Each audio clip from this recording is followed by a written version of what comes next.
A chuva caía forte sobre os socalcos do Douro, transformando as encostas em espelhos escorregadios que refletiam o céu cinzento. Tiago, com apenas 22 anos, corria pela estrada sinuosa perto de Pinhão, a mochila encharcada colada às costas, o coração acelerado não só pelo esforço, mas pelo peso de uma decisão irreversível. Tinha fugido de casa em Lisboa na noite anterior, depois de uma discussão que ecoava ainda nos seus ouvidos como um trovão. Não quero um filho assim. Sai da minha vista, gritara o pai, os olhos enchetados de raiva e álcool. A mãe chorara em silêncio, sem coragem para intervir. Tiago, gay e assumido apenas para si mesmo até então, sentira o mundo desabar. Precisava de ar, de distância, de um lugar onde ninguém o conhecesse. Chegara ao Douro de autocarro, atraído pelas imagens de vinhedos infinitos que vira na internet, um refúgio que parecia prometer paz. Mas a realidade era dura, sem dinheiro, sem plano, perdido numa região onde as aldeias se espalhavam como segredos entre montanhas. Parou ofegante junto a uma quinta antiga, as videiras nuas pelo inverno tardio, o rio Douro serpenteando lá embaixo como uma veia prateada. A porta da adega entreaberta deixou escapar um aroma de terra molhada e madeira velha. Empurrou-a, buscando abrigo. Foi aí que o viu pela primeira vez. António, 40 e poucos anos, alto e forte do trabalho nas vinhas, limpava barris com movimentos precisos. Os cabelos grisalhos nas têmporas davam-lhe um ar de sabedoria serena, os olhos castanhos profundos carregavam uma sombra de melancolia. Ergueu o olhar, surpreendido. Quem és tu? Esta quinta é privada.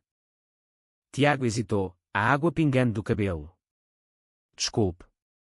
Estou perdido. Preciso de abrigo só por um momento. Não roubo nada, juro. António observou em silêncio, notando os olhos vermelhos, o tremor nas mãos. Algo no rapaz despertou-lhe uma compaixão antiga, talvez eco de dores próprias que enterrara há décadas. Entra. A chuva não perdoa ninguém por aqui. Ofereceu-lhe uma toalha velha e um copo de vinho tinto caseiro. Bebe. Aquenta a alma. Tiago aceitou, sentando-se num banco de pedra. Contou pouco no início, fugira de casa, precisava de trabalho temporário nas vindimas que se aproximavam. António ouviu-se a interromper, o rosto impassível. Ele próprio era dono da quinta do Vale Escondido, herdada do pai, uma propriedade modesta mas orgulhosa no coração do Cimacorgo. Viúvo há 10 anos, a mulher morrera num acidente de carro, vivera solitário, dedicando-se às videiras como quem se agarra a uma âncora. Ninguém sabia do seu segredo. Anos antes, em juventude, amara um homem em segredo, um amor sufocado pelo medo da família conservadora e da aldeia. Terminara em tragédia silenciosa, com o amante a partir para o estrangeiro, deixando António com uma ferida que nunca cicatrizara. Podes ficar na casa dos caseiros, vazia há meses, disse António por fim. Em troca, ajudas nas vinhas. Não pago muito, mas a comida e teto. Tiago aceitou, grato além das palavras. Naquela noite, deitado no quarto simples, ouviu o rio ao longe e sentiu, pela primeira vez em dias, um vislumbre de esperança. Os dias seguintes foram de trabalho árduo. Tiago aprendia a podar videiras sob a orientação de António, que explicava com paciência a arte de cuidar da terra. As vinhas são como as pessoas, dizia António, cortando um ramo seco. Precisam de corte para crescer mais fortes.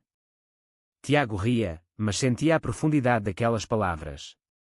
Conversavam sobre tudo e nada, o porto que Tiago conhecera na juventude, as festas em Lisboa, a beleza selvagem do Douro.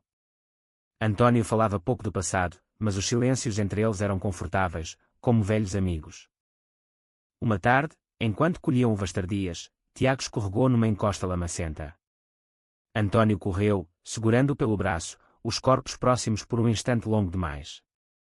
Tiago sentiu o calor do toque, o coração disparar. António soltou-o depressa, virando o rosto. Cuidado! Estas encostas não perdoam distrações. Naquela noite, Tiago não dormiu. Pensava em António, na força contida, na solidão que via nos seus olhos. Pela primeira vez, sentia algo além de gratidão, uma atração profunda, misturada com medo. E António, no seu quarto, lutava contra memórias antigas que o rapaz despertava. Não podia permitir-se aquilo outra vez. Não ali, numa região onde os olhares da aldeia ainda julgavam tudo. Mas o Douro, com os seus segredos guardados entre socalcos, começava a tecer laços invisíveis. Tiago encontrara não só abrigo, mas alguém que, sem saber, poderia salvar-lhe a alma. E António, sem admitir, sentia a vida renascer num coração que julgara morto para sempre. As semanas transformaram-se em meses, e a primavera explodiu no Douro com flores brancas nas amendoeiras e verde intenso nas videiras. Tiago adaptara-se à rotina da quinta, acordar ao amanhecer, trabalhar até o sol se pôr, partilhar refeições simples com António na cozinha de pedra. As conversas aprofundavam-se. Tiago falava da família em Lisboa, da rejeição que o marcara como ferro quente.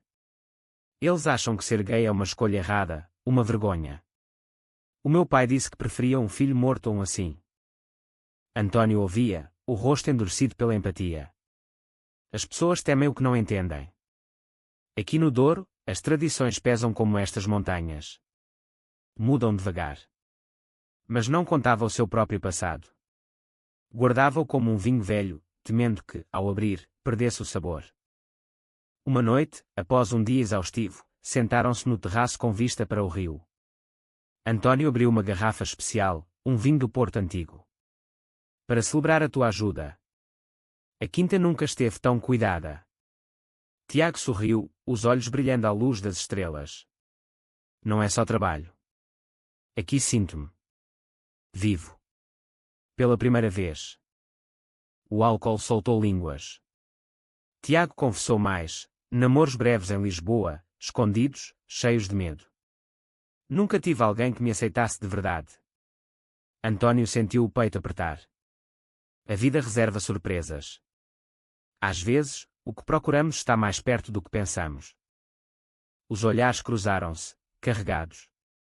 António desviou o seu, levantando-se bruscamente. Boa noite. Tiago ficou sozinho, o coração em turbilhão. Sabia que algo crescia entre eles, uma conexão profunda, além do físico. António via nele o jovem que fora, perdido e ferido. E Tiago via em António um porto seguro, um homem que entendia a dor sem precisar de palavras. Mas o mundo exterior não tardou a intrometer-se. Sofia, uma amiga de infância de António, viúva como ele, visitava frequentemente a quinta. Bonita, com 40 anos bem vividos, trazia bolos caseiros e conversas leves. A aldeia comentava, seria o par perfeito para António, solitário há tanto tempo. Uma tarde, Sofia chegou inesperada, encontrando Tiago e António a rir juntos na adega. O ar mudou. Quem é este rapaz? Perguntou ela, o tom curioso mas com uma ponta de ciúme. Tiago, ajuda-me aqui. Veio de Lisboa. António apresentou-os, mas Sofia observou Tiago com desconfiança. Mais tarde, na aldeia de Pinhão, espalharam-se rumores, o forasteiro bonito, sempre colado ao dono da quinta. Será que António? As línguas afiadas do Douro, conservadoras apesar das leis progressistas do país, começaram a moer. Tiago ouviu comentários no mercado, olhares de soslaio, sussurros. Sentiu o velho medo voltar. Confrontou António uma noite. As pessoas falam de nós. Acham estranho um homem mais velho com um rapaz como eu. António encolheu os ombros. Deixa falar. Aqui, o trabalho é o que conta. Mas interiormente, o pânico crescia. Não podia arriscar a reputação da quinta, a herança familiar. O conflito interno de António intensificou-se. Numa caminhada solitária pelas vinhas, recordou o seu amor passado, João, um trabalhador sazonal, 20 anos antes. Tinham-se amado em segredo, encontros furtivos à noite. Mas quando o pai de António descobrira, ameaçara deserdá-lo. João partira, incapaz de suportar a pressão. Meses depois, notícia, suicidara-se em Lisboa. António carregava aquela culpa como uma cruz. Agora, com Tiago, sentia o mesmo fogo renascer. Mas o medo paralisava-o. Não queria destruir outro jovem. Tiago, por seu lado, apaixonava-se profundamente.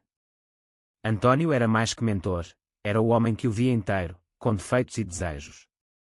Mas percebia a distância que António impunha, os toques evitados, os olhares fugidios.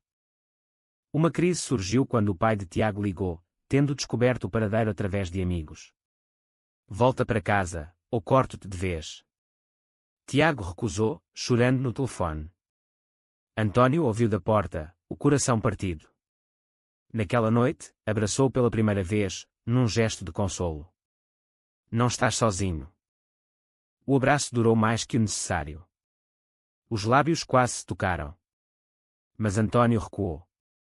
Não posso. É perigoso. Tiago saiu correndo para o rio, as lágrimas misturando-se com a névoa. O amor nascia, mas o medo ameaçava sufocá-lo. O Douro, testemunha silenciosa, guardava mais segredos por revelar. O verão chegou ao Douro com calor abrasador, as videiras carregadas de cachos prometedores. A tensão na quinta era palpável, como o ar antes de uma tempestade. Tiago e António trabalhavam lado a lado, mas as palavras eram poucas, os olhares carregados de não dito. Tiago sofria em silêncio, questionando se o que sentia era recíproco ou mera ilusão. António lutava contra demónios antigos, o medo de repetir erros que custaram uma vida. Sofia intensificou as visitas, trazendo propostas veladas. António, precisas de companhia. A quinta é grande para um homem só. Ele sorria educadamente, mas o coração pertencia já a outro. Os rumores na aldeia cresciam, o rapaz de Lisboa é estranho. Sempre com o António. Um vizinho, conservador e influente, alertou António, cuidado com quem contratas. A reputação conta por aqui. António ignorou, mas o veneno espalhava-se. Tiago, sensível, sentia-se intruso. Decidiu partir. Numa carta deixada na mesa, obrigado por tudo. Não quero causar problemas. Vou para o Porto, tentar a vida. António encontrou ao amanhecer, o mundo desabando novamente. Correu para a estação de Pinhão, encontrando Tiago no comboio prestes a partir. Fica. Por favor. Os olhos marejados. Não suporto perder-te. Tiago desceu, os dois abraçados na plataforma, indiferentes aos olhares. Na quinta, pela primeira vez, falaram abertamente. António confessou o passado, o amor por João, a tragédia. Tenho medo de te magoar. Aqui, as pessoas julgam. Tiago chorou. Eu amo-te, António. Não como mentor. Como homem. As palavras pairaram, pesadas e libertadoras. António beijou então, um beijo longo, cheio de anos reprimidos.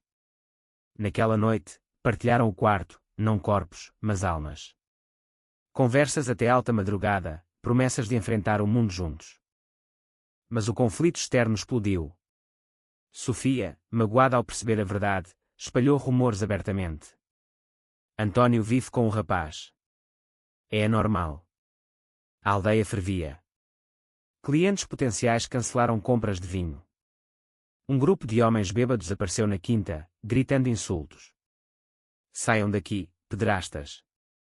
Tiago quis fugir novamente, mas António resistiu. Não. Esta é a minha terra. Vamos lutar. Procuraram apoio em associações LGBT no Porto, viajando em segredo. Encontraram compreensão, conselhos. Portugal mudara legalmente, casamento gay, direitos, mas no interior, o preconceito persistia como raízes profundas. Um alto drama surgiu quando o pai de Tiago apareceu, alertado pelos rumores. Confrontou-os na quinta. Vais comigo agora. Este velho pervertido-te. A discussão foi violenta. António defendeu Tiago, ele é adulto. Ama quem quer. O pai, cego pela raiva, agrediu António. Tiago interveio, gritando verdades dolorosas, prefiro morrer a viver como tu queres. O pai partiu, desolado, prometendo nunca mais voltar. Mas aquele confronto abalou Tiago, trazendo dúvidas. E se não aguentarmos a pressão? António, ferido mas firme, juntos, aguentamos tudo. A amizade com uma jovem lésbica da aldeia vizinha, Inês, trouxe alívio. Escondia a orientação, mas ao conhecer-os, abriu-se. Vocês dão-me coragem. Formaram um pequeno círculo de apoio. O verão culminou numa vindima intensa, simbolizando renovação. Mas uma carta anónima ameaçadora chegou: saiam ou queimamos a quinta. O medo instalou-se. António considerou vender tudo. Tiago recusou, Não fujas do que somos. Numa noite de lua cheia, junto ao rio, renovaram o amor. Transformaste a minha vida, disse António. E tu a minha, respondeu Tiago. Mas o perigo espreitava. O Douro, belo e impiedoso, preparava uma prova final. O outono tingiu os socalcos de vermelho e ouro, as folhas caindo como lágrimas de alegria e dor. A ameaça anônima não se concretizou imediatamente, mas o medo pairava. António reforçou seguranças na quinta, mas o verdadeiro conflito era interno. Tiago, fortalecido pelo amor, contactou a mãe em segredo. Ela, arrependida, pediu perdão por telefone. Teu pai está destruído. Dá tempo. António, inspirado, decidiu abrir-se à família distante. Uma irmã em Vila Real aceitou, surpreendentemente. Amo-te na mesma. Mas outros parentes cortaram laços. O grande turning point veio com Inês. Pressionada pela família a casar com um homem, tentou suicídio. Tiago e António salvaram-na a tempo, levando-a ao hospital. Aquilo abalou-os profundamente. Não podemos deixar que o preconceito mate mais gente, disse Tiago. Decidiram agir. Organizaram uma pequena reunião na quinta com pessoas LGBT da região, discretamente contactadas via associações. Poucos no início, mas cresceu. Partilharam histórias, choraram, riram. António falou publicamente pela primeira vez do seu passado, honrando João. A aldeia reagiu mal ao boicote ao vinho da quinta. Mas surgiu apoio inesperado. Turistas do Porto, atraídos pela história que vazou online, compraram mais. Um jornalista gay escreveu um artigo anónimo sobre coragem no Douro. Sofia, arrependida, pediu desculpa. Ciúme me cegou. Vocês merecem felicidade. O pai de Tiago voltou, humilde. Vira o artigo, refletira. Errei. Quero conhecer o homem que salva o meu filho. O encontro foi tenso, mas honesto. Lágrimas, abraços. Reconciliação lenta. Mas o clímax dramático chegou numa noite de tempestade. Os autores das ameaças, jovens da aldeia influenciados por preconceitos antigos, incendiaram parte da adega. Chamas devoraram barris preciosos. António e Tiago combateram o fogo com a ajuda de vizinhos, alguns dos quais, envergonhados, vieram auxiliar. O incêndio destruiu muito, mas não tudo. Na manhã seguinte, ruínas fumegantes. António desabou, chorando. Perdi tudo. Tiago abraçou, não. Temos-nos um ao outro. Reconstruímos. A comunidade dividiu-se, alguns condenaram os culpados, presos pela polícia. Outros apoiaram a quinta com doações. A história viralizou nacionalmente, amor no Douro vence ódio. António e Tiago casaram civilmente no Porto, discreto mas emocionante. Inês foi madrinha. O mentor inesperado transformara o jovem perdido num homem forte. E o jovem curara o mentor de décadas de solidão. A reconstrução da quinta começou no inverno, simbolizando o renascimento. Com apoio de fundos LGBT e turistas solidários, ergueram nova adega, moderna mas fiel à tradição. Tiago assumiu papéis maiores, aprendendo enologia com António. O amor aprofundava-se, passeios pelo rio, noites de conversas infinitas, planos para o futuro. Mas sombras persistiam. Um dos incendiários, filho de vizinho influente, espalhou mentiras na justiça, tentando culpar Tiago. Processo judicial tenso, testemunhas intimidadas. Tiago duvidou, talvez devêssemos vender e ir para Lisboa. António recusou, aqui é a nossa casa. Lutamos pelo que somos. Inês, recuperada, mudou-se para o Porto, mas visitava. Encontrou amor numa mulher, inspirada neles. A mãe de Tiago visitou, aceitando António. O pai, devagar, enviou carta de reconciliação plena. Um twist inesperado, carta antiga de João, o amor perdido de António, encontrada em arquivos familiares. Revelava que não se suicidara por ele, mas por depressão familiar própria. Aliviava a culpa de António. Podes viver agora, sem fantasmas, disse Tiago. A vindima seguinte foi abundante. Novo vinho batizado, renascimento. Conflitos menores surgiram, olhares na aldeia, mas também sorrisos de aceitação crescente. Tiago, outrora perdido, tornara-se pilar. António, mentor, aprendera a ser amado abertamente. O Douro florescia, espelho das almas curadas. Anos passaram, o Douro eterno testemunha. A Quinta do Vale Escondido prosperava, conhecida não só pelo vinho excepcional, mas pela história de coragem. Tiago e António, parceiros na vida e no trabalho, adotaram uma criança através de processos legais avançados, criando família. A aldeia mudara, jovens influenciados pela visibilidade deles, a aceitação cresceu. Eventos discretos de orgulho local nasceram. Tiago publicou memórias anónimas, inspirando outros perdidos. António, cinzento mas sereno, dizia: encontraste-me quando eu estava perdido.